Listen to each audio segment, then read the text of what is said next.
18 მარტს ღამით ამანში, ქალაქის ცენტრში მოქალაქეებმა ლოცვის შემდეგ გამართეს მსვლელობა, რათა გაეპროტესტებინათ ისრაელის საჰაერო იერიშების განახლება ღაზის სექტორზე. პროტესტის მონაწილეებმა ასევე დაგმეს ამერიკის შეერთებული შტატების ადმინისტრაციის მხარდაჭერა ისრაელისადმი.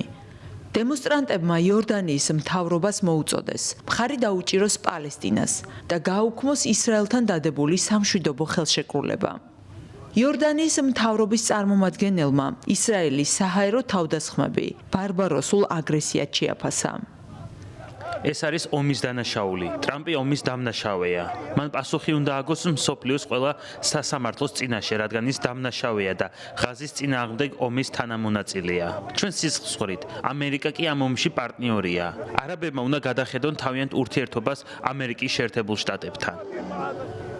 ღაზის ჯანდაცვის სამინისტროს მონაცემებით სამშაბათს დილით ისრაელის საჰაერო თავდასხმებს 400 პალესტინელი ემსხვერპლა, მათ შორის ქალები და ბავშვები. მოულოდნელმა დაბომბვამ დაარღვია იანვრიდან მოქმედი ცეცხლის შეწყვეტის შეთანხმება და ომის განახლების საფრთხე შექმნა.